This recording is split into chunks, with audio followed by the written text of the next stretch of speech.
नमस्कार, मैं दीपिका शर्मा। आज हम पढ़ रहे हैं कक्षा 9 की एसएस की बुक और अध्याय 4 राजस्थान में जनजातियों के आंदोलन।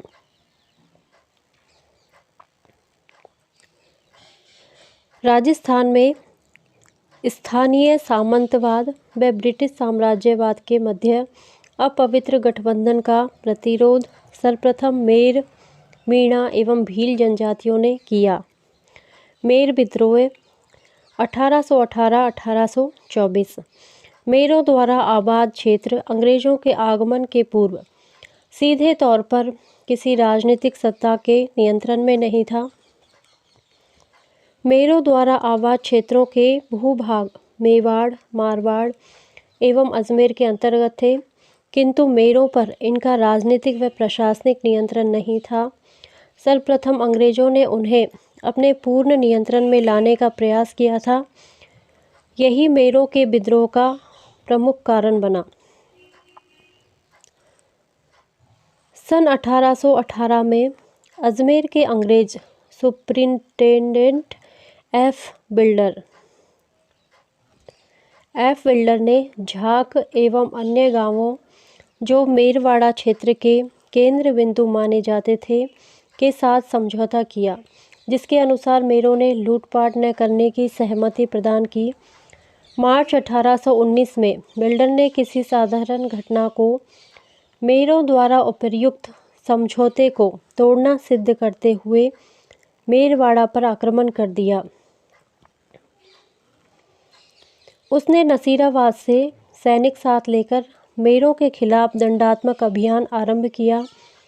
मेरों को दंडित किया गया तथा उन पर नियमित निगरानी रखने के लिए मेरवाड़ा क्षेत्र में पुलिस चौकियां स्थापित की। इस प्रकार अंग्रेज़ों द्वारा मेरों को घेरने की नीति आरंभ की गई। अतः प्रतिक्रिया स्वरूप मेरों ने सन 1820 के आरंभ से ही जगह जगह विद्रोह कर दिया तथा अपने क्षेत्रों से पुलिस चौकियों व थानों को हटाने का प्रयास किया। नवंबर 1820 में झाक नामक स्थान पर ब्रिटिश पुलिस के हत्याकांड ने अंग्रेज़ों तथा साथ ही मेवाड़ व मारवाड़ राज्यों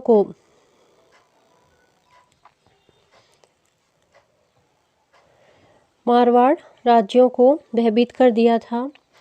यहाँ मेर विद्रोह अत्यंत व्यापक व भयानक था। मेरों ने अनेक स्थानों पर अंग्रेजी पुलिस चौकियों को जला दिया तथा सिपाहियों को मार दिया। बढ़ते हुए मेर विद्रोह को दबाने के लिए अंग्रेजी सेना की 3 बटालियनों मेवाड़ एवं मारवाड़ की संयुक्त सेनाओं ने मेरों पर आक्रमण किया, जिसमें भारी जनधन की हानि हुई। ये सेनाएं जनवरी 1821 के अंत तक मेर विद्रोह का दमन करने में सफल रही। 1822 मेरों से गठित मेरवाड़ा बटालियन ब्यावर मुख्यालय पर स्थापित की गई। लंबे समय तक संपूर्ण मेरवाड़ा क्षेत्र ब्रिटिश नियंत्रण में रहा। ब्रिटिश प्रशासन 19वीं सदी के अंत तक कठोर दमनात्मक उपायों का सहारा लेकर मेरवाड़ा में शांति स्थापित करने में सफल रहा। 20वीं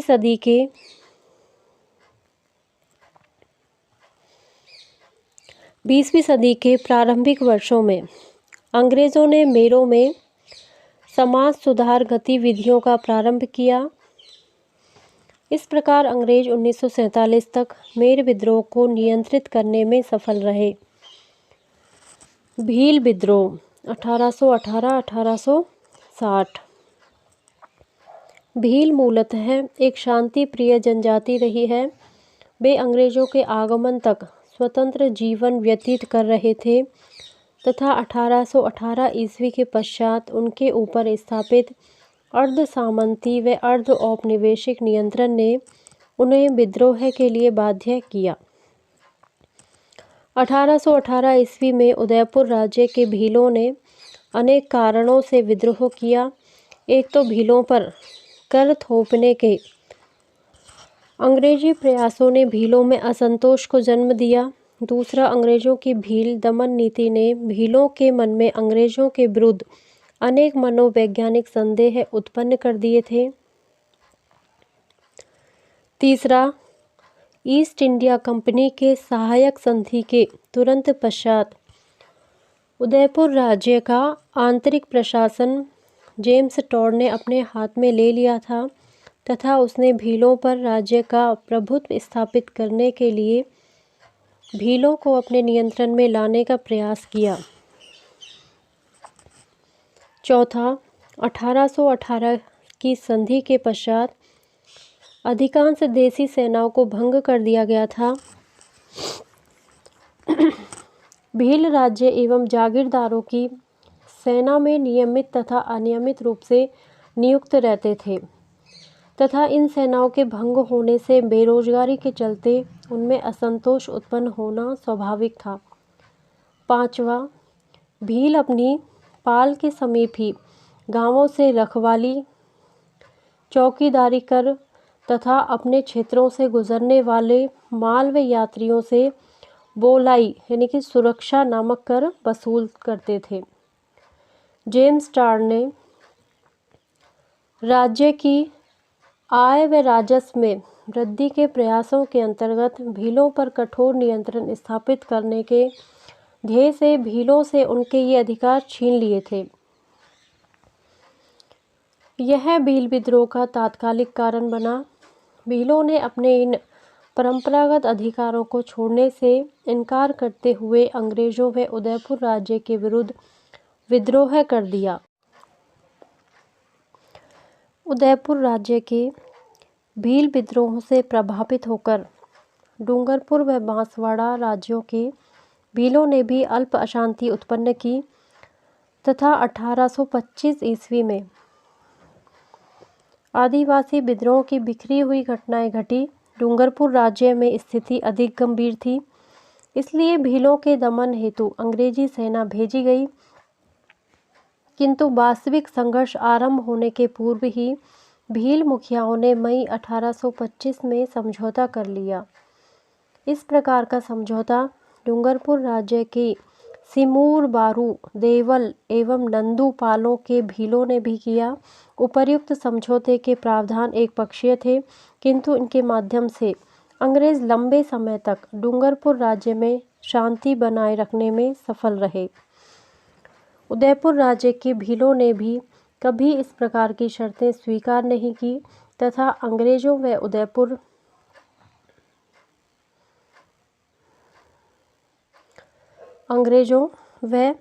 उदयपुर राज्य के समक्ष समर्पण नहीं किया। जनवरी 1826 में गरासिया भील मुखिया दौलत सिंह एवं गोविंद राम ने अंग्रेजों व उदयपुर राज्य के खिलाफ विद्रोह कर दिया। 1826 ईस्वी में लंबी बातचीत के उपरांत दौलत सिंह के आत्मसमर्पण के पश्चात ही यह विद्रोह समाप्त हुआ।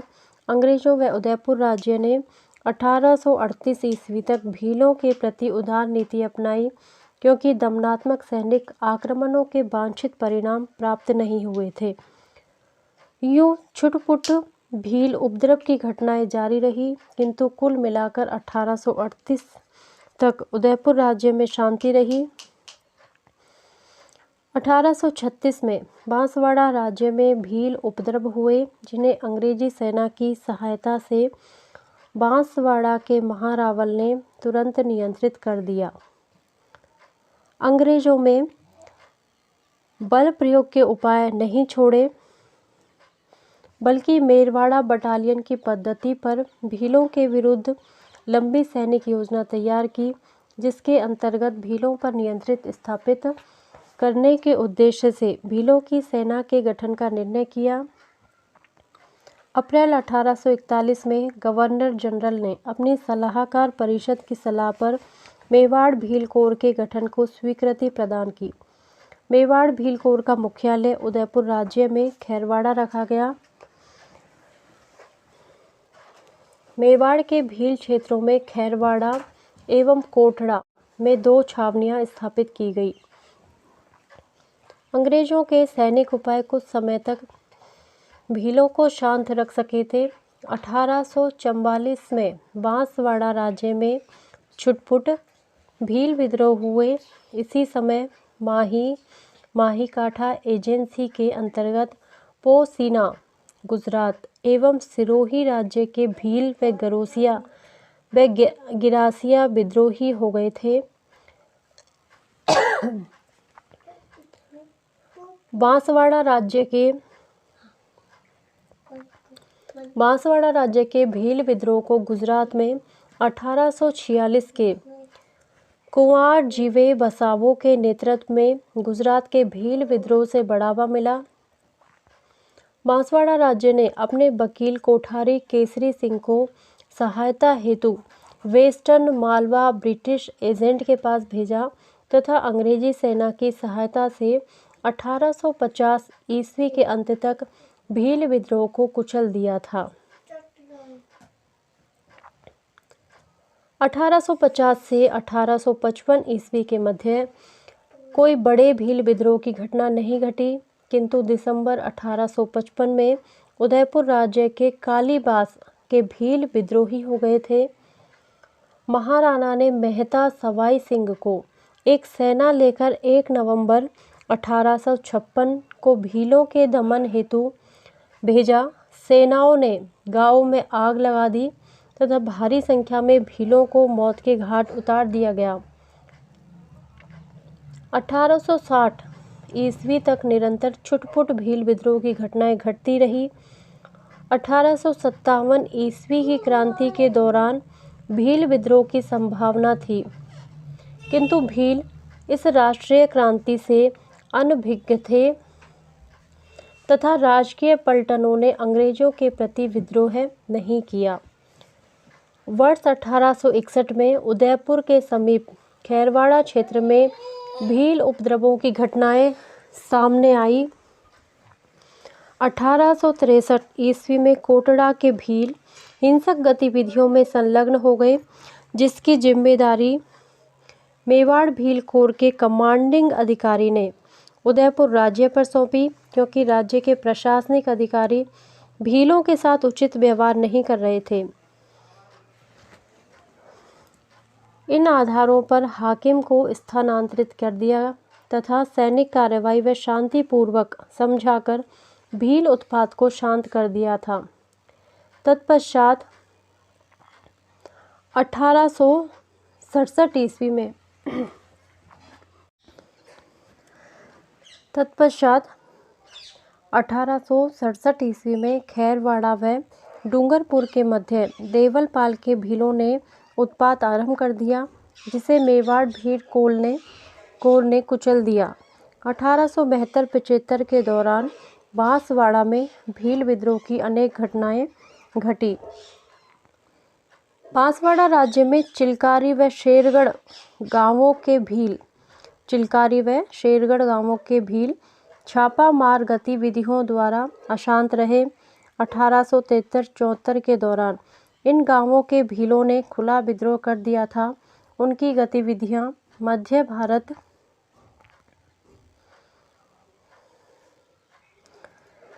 भारत के सैलाना व झाबुआ राज्यों तक फैल गई।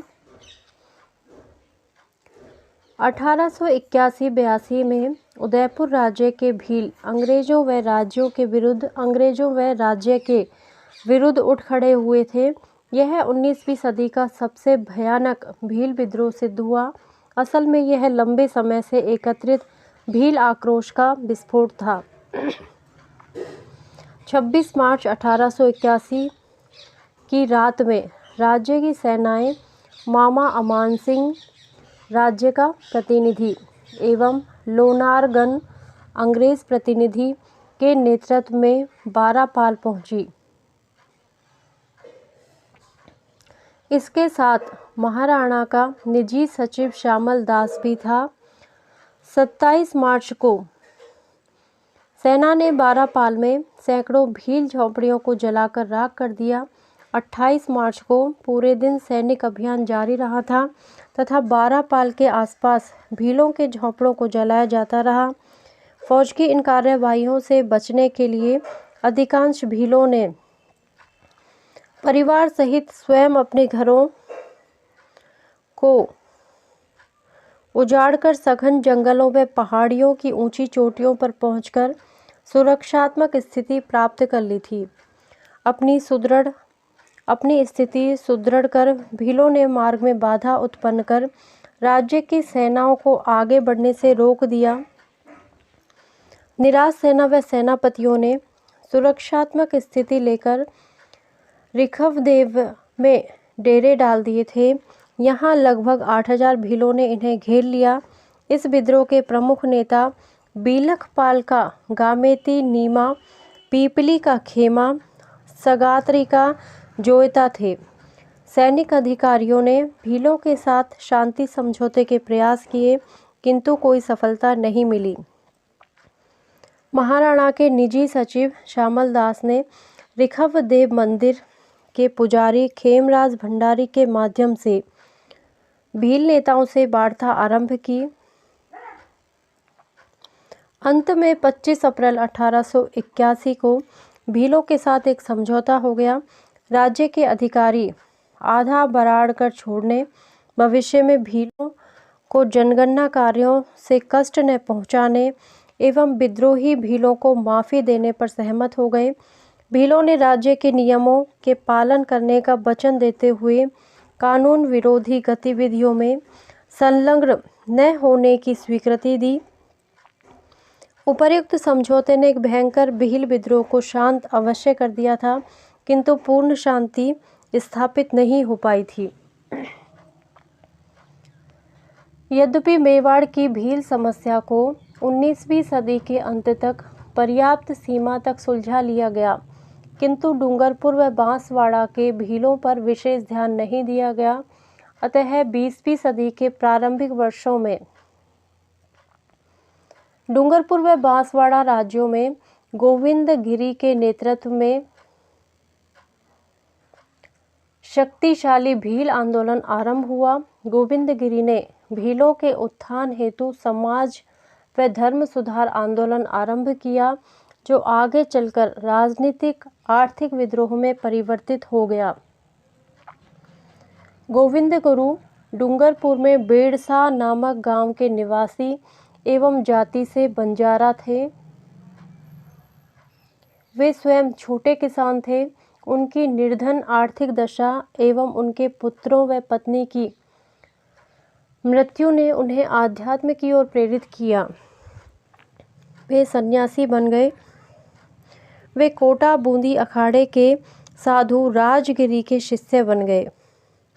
उन्होंने धूनी स्थापित कर एवं निशान यानी कि ध्वज लगाकर आसपास के क्षेत्र के भीलों को आध्यात्मिक शिक्षा देना आरंभ किया। गोविंदगिरी के विचारों ने भीलों को जागृत किया एवं उन्हें अपनी दशाओं व अधिकारों के प्रति जागरूक बनाया। इन विचारों ने उन्हें यह सोचने के लिए भी बाध्य कर दिया कि उनके वर्तमान शासकों ने उन्हें पराधीन कर रखा है, जबकि वे स्वयं इस भूमि के स्वामी थे एवं इन्हें इस पर पुनः शासन करना चाहिए। इस प्रकार यह समाज एवं धर्म सुधार आंदोलन आर्थिक व राजनीतिक आंदोलन में बदलता जा रहा था। गोविंदगिरी की उपयुक्त शिक्षाओं व कल्याणकारी गतिविधियों के कारण उनका भगत पंथ भीलों में अत्यधिक लोकप्रिय हो रहा था। गोविंदगिरी के बढ़ते हुए प्रभाव से राजा, उनके अधिकारी एवं जागीरदार चिंतित होने लगे थे कि उसका बढ़ता हुआ प्रभाव कहीं उनकी सत्ता को पलट न दे। अतः वे उन उपदेशकों अथवा प्रचारकों को अपने राज्य अथवा जागीर की सीमाओं से बाहर निकल जाने पर बाध्य करने लगे, जिससे वर्गीय कटुता बढ़ने लगी तथा समाज एवं धर्म सुधार आंदोलन राजनीतिक स्वरूप प्राप्त करने लगा। सन 1908 में गोविंदगिरी ने राजपूताना छोड़कर 1910 तक एक कृषक के रूप में गुजरात के सूत व ईडर राज्य के भीलों में कार्य किया। उन्होंने इन राज्यों के भीलों को जागृत कर उनका शक्तिशाली जन आंदोलन तैयार किया था। ईडर राज्य के अंतर्गत पाल पट्टा में भी भील आंदोलन से ऐसी ही स्थिति उत्पन्न हुई कि वहां के जागीरदार ने भीलों के साथ 24 फरवरी 1910 को एक समझौता किया। इस समझौते के अंतर्गत कुल 21 शर्तें थीं जो भीलों के अधिकारों से संबंध रखती थी। इस समझौते ने राजस्थान व गुजरात के भीलों को सामंती शोषण के विरुद्ध लड़ने का उत्साह दिया। यह समझौता गोविंदगिरी के आंदोलन की सफलता कहा जा सकता है। सन 1911 के आरंभ में वह डूंगरपुर स्थित अपने मूल स्थान बेड़सा वापस आए। वहां उसने धूनी स्थापित कर भीलों को आधुनिक पद्धति पर उपदेश देना आरंभ किया। सन 1911 में उन्होंने अपने पंथ को एक नए रूप में संगठित किया तथा धार्मिक शिक्षाओं के साथ साथ भीलों को सामंती व औपनिवेशिक शोषण से मुक्ति की युक्ति भी समझाने लगे। उन्होंने प्रत्येक भील गांव में अपनी धूनी स्थापित की तथा इनकी रक्षा हेतु कोतवाल नियुक्त किए थे। गोविंदगिरी द्वारा नियुक्त कोतवाल केवल धार्मिक मुखिया ही नहीं थे बल्कि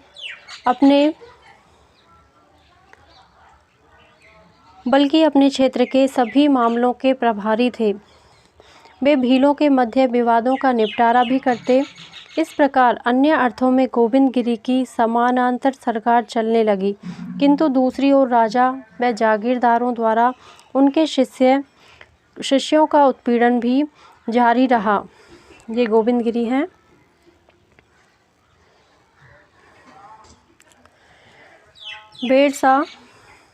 बेड़सा गोविंदगिरी की गतिविधियों का केंद्र बन गया था। ईडर, सूंत, बांसवाड़ा व डूंगरपुर राज्यों तथा पंचमहल व खेड़ा जिले के भील वहां आने लगे। इस आंदोलन का प्रभाव संपूर्ण दक्षिणी राजस्थान के राज्यों व बम्बई सरकार के अंतर्गत गुजरात के भील क्षेत्रों में फैल गया था। उनके बढ़ते हुए प्रभाव से भयभीत होकर अप्रैल 1913 में डूंगरपुर पुलिस ने उन्हें गिरफ्तार कर लिया तथा उनका सभी सामान जब्त कर लिया। उन्हें उनके धार्मिक पंथ को छोड़ने के लिए धमकाया। सामंती एवं औपनिवेशिक सत्ता द्वारा उत्पीड़क व्यवहार ने गोविंदगिरी एवं उनके शिष्यों को सामंती व औपनिवेशिक दासता से मुक्ति प्राप्त करने हेतु भील राज्य की स्थापना की योजना बनाने की ओर प्रेरित किया। ये मानगढ़ धाम है।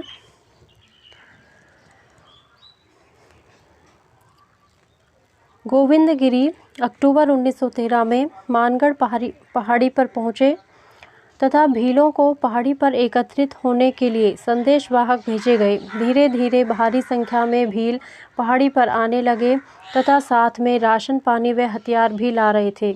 इन गतिविधियों ने सूंत, बांसवाड़ा, डूंगरपुर एवं ईडर राज्यों को चौकन्ना कर दिया था। इन सभी राज्यों ने अपने संबंधित अंग्रेज अधिकारियों से मानगढ़ पर भीलों के जमावड़े व पालों में युद्ध के लिए तैयारी कर रहे भीलों को कुचलने की प्रार्थना की। 6 से 10 नवंबर 1913 में मेवाड़ भील कोर की 2 कंपनियां, 104 बेलेस्ली राइफल्स की 1 कंपनी व 7वीं राजपूत रेजिमेंट की 1 कंपनी मानगढ़ पर भीलों के जमावड़े को कुचलने के लिए पहुंची। विफल वार्ताओं के बाद 17 नवंबर 1913 को अंग्रेजी फौजों ने मानगढ़ की पहाड़ी पर आक्रमण कर दिया। मानगढ़ की पहाड़ी के सामने दूसरी पहाड़ी पर अंग्रेज फौजों ने तोप व मशीन गनें तैनात कर रखी थी एवं वहीं से गोला बारूद दागे जाने लगे। लगभग 1 घंटे तक मानगढ़ पर भीलों ने सेना का सफल मुकाबला किया, किंतु आधुनिक युद्ध सामग्री के समक्ष अधिक समय तक वे टिक नहीं सके। मानगढ़ की पहाड़ी के नीचे तैनात अंग्रेजी फौज पहाड़ी को घेरते हुए ऊपर पहुंची तथा भीलों को अंधाधुंध गोलियों से भूनना आरंभ कर दिया। भीलों में भी भगदड़ मच गई। कुछ समय पहाड़ी पर भीलों ने आत्मसमर्पण कर दिया। उसके उपरांत भी भीलों का कत्लेआम जारी रहा। अंग्रेजी दस्तावेजों के अनुसार कुल 100 भील मारे गए तथा 900 भीलों को बंदी बना लिया गया। इसके साथ गोविंदगिरी व पूंजिया को भी बंदी बना लिया गया था। भील आंदोलन कुचल दिया गया, किंतु भील अपने गुरु की गिरफ्तारी को लेकर आंदोलित थे। भीलों में गोविंदगिरी भारी लोकप्रिय थे क्योंकि उन्होंने अनेक बुराइयों से मुक्ति दिलाई थी। अतः गोविंदगिरी की लोकप्रियता के कारण उनकी आजीवन कारावास की सज़ा को 10 वर्ष की सज़ा में बदल दिया गया था तथा 7 वर्ष के पश्चात इस शर्त पर रिहा कर दिया गया कि वे सूत, डूंगरपुर, बांसवाड़ा, कुशलगढ़ एवं ईडर राज्यों में प्रवेश नहीं करेंगे। वे सरकारी निगरानी में अहमदाबाद संभाग के अंतर्गत पंचमहल जिले के झालोद नामक गांव में रहने लगे। इस स्थान पर सभी क्षेत्रों के भगत भील उनके प्रवचन सुनने वहां पहुंचने लगे। उदयपुर राज्य में मोतीलाल तेजावत के नेतृत्व में आंदोलन। असहयोग आंदोलन की जागृति के प्रभाव में 1921 में मेवाड़ व अन्य राज्यों के भीलों व गिरासियों ने मोतीलाल तेजावत के नेतृत्व में आंदोलन छेड़ा। मोतीलाल तेजावत व उदयपुर राज्य के झाड़ोल ठिकाने के अंतर्गत कोलियारी गांव के निवासी व ओसवाल बनिया जाति के थे। उन्होंने कुछ समय झाड़ोल ठिकाने के कामदार के रूप में भी कार्य किया था। इसी दौरान वह इस ठिकाने के भीलों के संपर्क में आए। झाड़ोल के जागीरदार के साथ कुछ मतभेद हो जाने के कारण उन्होंने ठिकाने की नौकरी छोड़कर परचून का व्यवसाय आरंभ किया। वह भील क्षेत्रों में घूम घूम कर मिर्च मसाला आदि बेचते थे तथा पोसीना ठिकाने में सामलिया नामक स्थान पर लगने वाले चित्रे विचित्रे के मेले में नियमित रूप से दुकान लगाते थे। अतः अपने व्यापार के माध्यम से वह उदयपुर राज्य के भीलों के अत्यधिक निकट संपर्क में आए। मोतीलाल तेजावत की समाज सुधार की गतिविधियों ने उन्हें भीलों के मध्य काफ़ी लोकप्रिय बना दिया। इन उपदेशों के साथ उन्होंने आदिवासियों का एक ही आंदोलन भी आरंभ किया। एक ही आंदोलन का उद्देश्य राज्यों व जागीरदारों द्वारा किए जाने वाले भीलों पर सभी प्रकार के शोषण के विरुद्ध संयुक्त रूप से विरोध करना था। मोतीलाल तेजावत की गतिविधियां तो झाड़ोल जागीर तक सीमित थी, किंतु उनका प्रभाव अन्य भील क्षेत्रों में भी तीव्र गति से फैल रहा था। उनके बढ़ते हुए प्रभाव से सत्ताधारियों का चिंतित होना स्वाभाविक था। अतः सत्ताधारियों ने इसे एक चुनौती के रूप में लेते हुए भीलों पर जुल्म करने की कठोरतम कदम उठाए।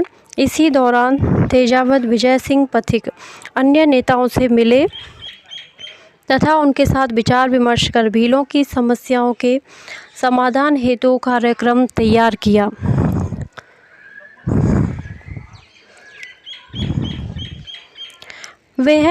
वह असहयोग आंदोलन से बहुत प्रभावित थे तथा भीलों को फरवरी 1922 को कांग्रेस ने असहयोग आंदोलन वापस ले लिया था तथा ब्रिटिश अधिकारियों ने संपूर्ण भारत में किसान व आदिवासी आंदोलनों को शक्तिपूर्वक कुचलने की नीति बनाई।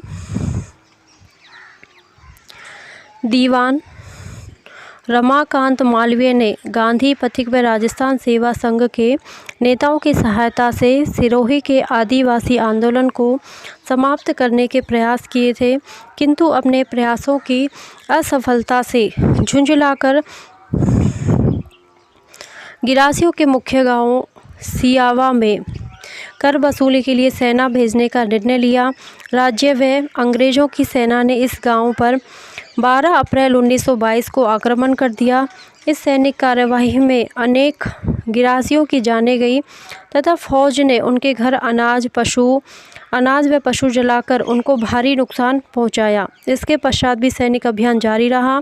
5 मई 1922 को सेना ने बलोरिया गांव पर आक्रमण किया तथा इस गांव का बहुत बड़ा भाग जला दिया। इसमें 11 आदिवासियों की जानें गई। 6 मई को भूला एवं नवापास नामक गांव को सैनिक आक्रमणों का शिकार होना पड़ा तथा इन गांवों की अधिकांश झोपड़ियों को जलाकर राख कर दिया गया। सिरोही राज्य व अंग्रेजी सेना की संयुक्त कार्रवाइयों ने भीलों व गरासियों का मनोबल तोड़ दिया था। ऐसी स्थिति में भूला, नवावास, बलोलिया व अन्य प्रभावित गांवों के आदिवासी मुखिया सिरोही के दीवान व पॉलिटिकल ऑफिसर से 11 व 12 मई 1922 को मिले एवं एक ही की शपथ तोड़ने हेतु सहमति व्यक्त की। इन अधिकारियों के समक्ष आदिवासी मुखियाओं ने एक ही आंदोलन की निंदा करते हुए इससे अपने आप को अलग घोषित किया। इस प्रकार सिरोही के आदिवासी आंदोलनों को सत्ता पक्ष द्वारा कुचल दिया गया। अधिकारियों की मान्यता थी कि आदिवासियों ने एक ही आंदोलन को किसी राजनीति के तहत स्थगित कर दिया है एवं इस आंदोलन के पुनर्जीवित होने की पूर्ण संभावना है। अतः दीवान व अधिकारियों ने सिरोही के शासक को सुझाव दिया कि आदिवासियों को कुछ छूट व सहूलियत देकर ही पूर्णतः शांति स्थापित की जा सकती है। मोतीलाल तेजावत ने 1923 ईस्वी के आरंभ में पुनः एक ही आंदोलन आरंभ करने का प्रयास किया, किंतु उन्हें सफलता नहीं मिली।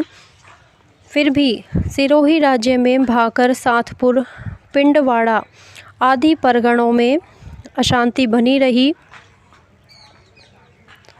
सन 1927 में जाकर आदिवासी पंचों ने सिरोही राज्य के अधिकारियों के साथ समझौता किया। तत्पश्चात इन परगनों में शांति स्थापित की जा सकी। मोतीलाल तेजावत के नेतृत्व में आरंभ हुआ सिरोही का आदिवासी आंदोलन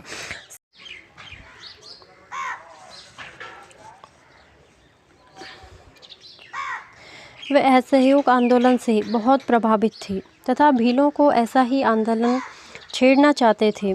इस समय तक बिजोलिया किसान आंदोलन अपनी चरम सीमा पर था, जिसने तेजावत को भी उत्साहित किया तथा जब उसे बिजोलिया के नेताओं से समर्थन का आश्वासन मिल गया तो उसने अपने कार्यक्रम को अंतिम रूप प्रदान किया।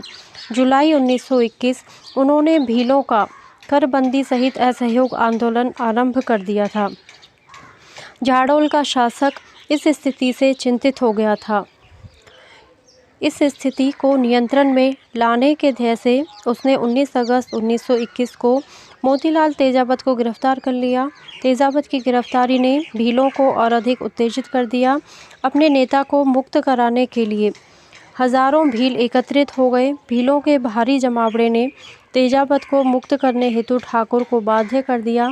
इसके पश्चात तेजावत ने अपना आंदोलन और भी तीव्र कर दिया।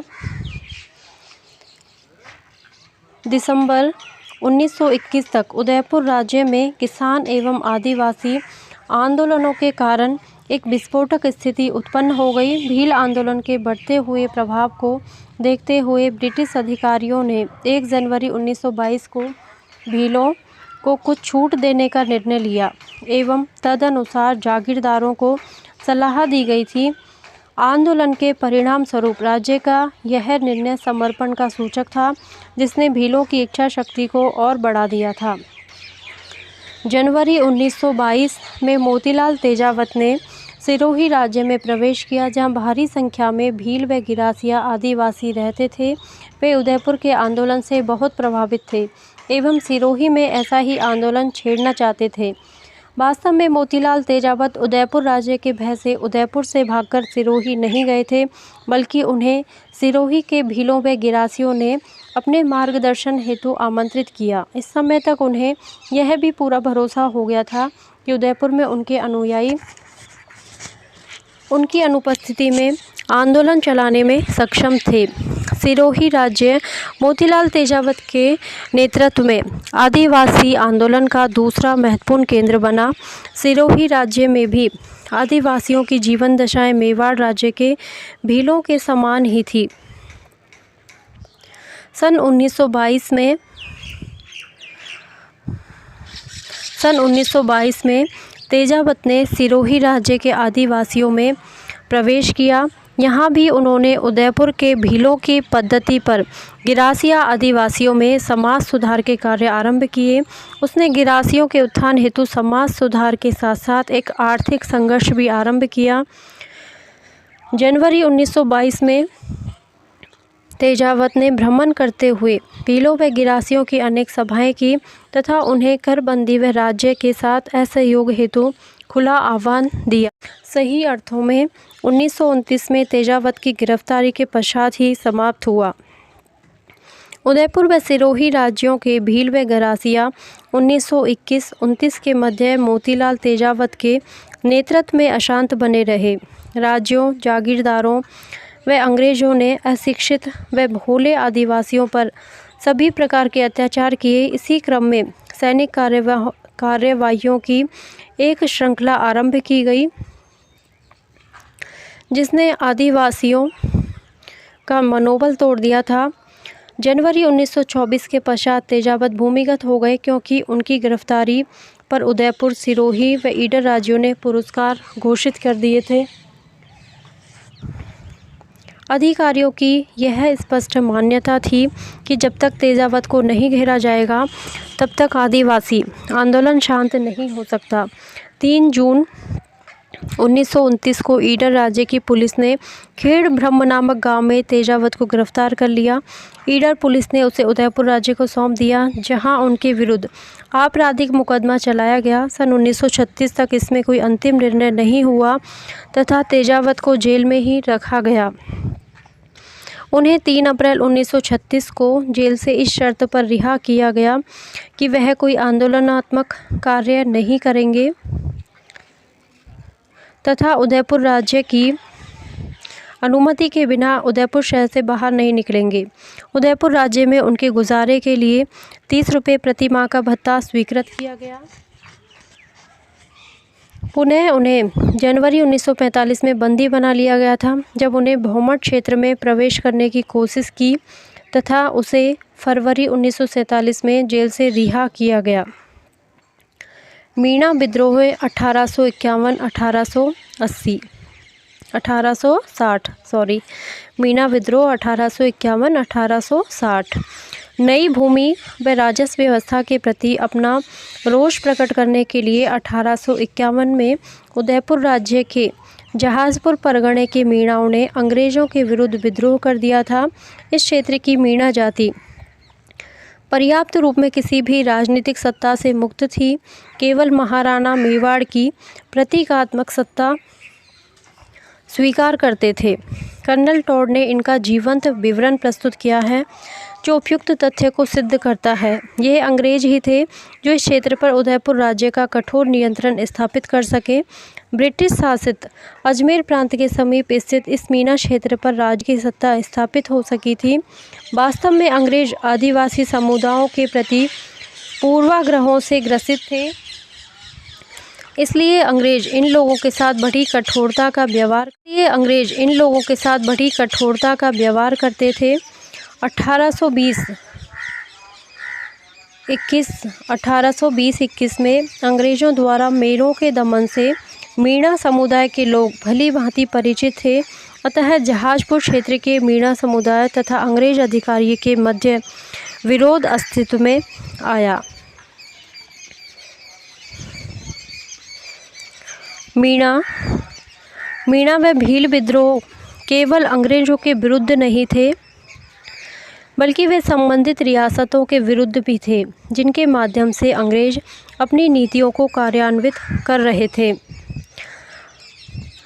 महाराणा मेवाड़ ने 1851 में जहाजपुर परगने में नया हाकिम नियुक्त किया। नवनियुक्त हाकिम मेहता रघुनाथ सिंह परगने से धन कमाने में व्यस्त था। उसे अपना ध्यान मुख्य तौर पर परगने की आय में वृद्धि तथा खर्चे में कमी पर केंद्रित किया। प्रशासनिक सुधारों के नाम पर जनता से धन वसूली की प्रतिक्रिया के फलस्वरूप बहुसंख्यक मीणा समुदाय ने विप्लव का रास्ता अपनाया। विद्रोही मीणाओं ने न केवल राजस्व अधिकारियों व सूदखोरों को लूटा, बल्कि समीप स्थित अजमेर मेरवाड़ा के अंग्रेज़ों के प्रांत पर भी धावे मारे। अंग्रेज अधिकारियों की शिकायतों के आधार पर महाराणा ने हाकिम का स्थानांतरण कर मेहता अजीत सिंह को विद्रोही मीणाओं के दमन के कठिन कार्य को पूरा करने के उद्देश्य से हाकिम नियुक्त किया। वह उदयपुर से एक सेना लेकर रवाना हुआ। इसके साथ शाहपुरा, बनेड़ा, बिजोलिया, भैंसरोड, जहाज़पुर एवं मांडलगढ़ के जागीरदारों की सेनाएं सम्मिलित थी। इनके अतिरिक्त भीम पलटन व एकलिंग पलटन के सिपाही 2 तोपों सहित इस सेना के साथ जोड़े गए। एजेंट टू गवर्नर जनरल यानी AGG, agent to governor general, in Rajputana के कहने पर जयपुर, टोंक व बूंदी राज्यों ने अपने राज्य की सीमाओं पर चौकसी पक्की कर दी, जिससे जहाज़पुर के मीणाओं को अन्य राज्य के मीणा द्वारा सहायता व समर्थन की संभावना को समाप्त कर दिया गया। उदयपुर की सेनाओं ने छोटी लुहारी व बड़ी लुहारी नामक गांवों पर आक्रमण किया, जो मीणा विद्रोह के मुखियाओं के गांव थे। सेनाओं ने दोनों ही गांवों को नष्ट कर दिया तथा मीणा सपरिवार मनोहरगढ़ एवं देवखेड़ा की पहाड़ियों की ओर भागे। वहां उन्होंने रक्षात्मक स्थिति प्राप्त कर ली। इसी बीच जयपुर, बूंदी, टोंक राज्यों के तमाम प्रतिबंधों के उपरांत भी लगभग 5000 मीणा लोग जहाज़पुर के मीणाओं की सहायतार्थ पहुंच गए।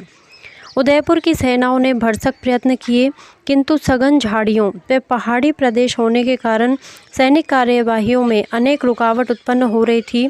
इसलिए इस सेना को कोई सफलता नहीं मिली। राज्य सेना के लगभग 57 सिपाही इस अभियान में मारे गए। दिसंबर 1854 में agent to governor general in Rajputana, Mewar का पॉलिटिकल एजेंट व हाड़ौती का पॉलिटिकल एजेंट संयुक्त रूप से सेना सहित जहाज़पुर पहुँचे तथा जहाज़पुर व ईटोदा में 1 महीने तक रुके। जनवरी 1855 के अंत तक मीणा विद्रोही इस सेना के समक्ष आत्मसमर्पण के लिए बाध्य हो गए थे। भविष्य में मीणाओं का सामना करने के उद्देश्य से फरवरी 1855 में जयपुर, अजमेर, बूंदी व मेवाड़ की सीमाओं पर स्थित देवली में एक सैनिक छावनी स्थापित की। मीणाओं पर नियमित निगरानी रखने के ध्येय से छावनी के आसपास पुलिस थाने भी स्थापित किए गए।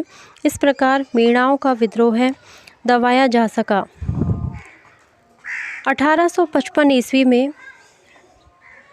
देवली छावनी को नवगठित अनियमित सेना का मुख्यालय बनाया गया था, जो 1857 से 1860 के दौरान 42वीं देवली रेजिमेंट अथवा मीणा बटालियन के नाम से जानी जाती रही।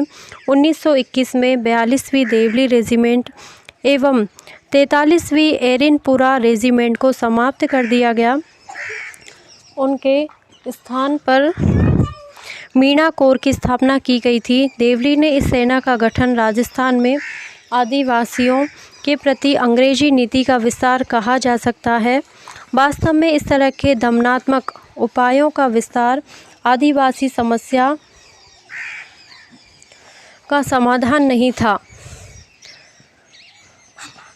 किंतु नवगठित अमानवीय व अपवित्र औपनिवेशिक व सामंती मेल द्वारा स्थापित राजनीतिक सत्ता से और कुछ आशा नहीं की जा सकती। पुनः जनवरी 1860 में जहाज़पुर के मीणाओं ने विद्रोह कर दिया। महाराणा ने 29 जनवरी 1860 को चंद सिंह के नेतृत्व में जहाज़पुर की ओर एक सेना भेजी। उसने गोड़ाली व लुहारी गांवों पर आक्रमण किया। राज्य सेना ने गांवों को लूटा व आगजनी भी की। भारी संख्या में मीणाओं को बंदी बनाया गया तथा 6 लोगों को तोप से उड़ा दिया गया था। मीणाओं पर पुलिस थानों में नियमित उपस्थिति थोप दी गई थी। इस प्रकार जहाज़पुर का मीणा विद्रोह अंतिम रूप से नियंत्रित हो गया था। ये हमारा पाठ पूरा हो चुका है। यदि आपको ये पाठ पसंद आए तो प्लीज़ मेरे चैनल को लाइक करना, सब्सक्राइब करना और कमेंट करके बताना कि आपको ये पाठ कैसा लगा। बहुत बहुत धन्यवाद।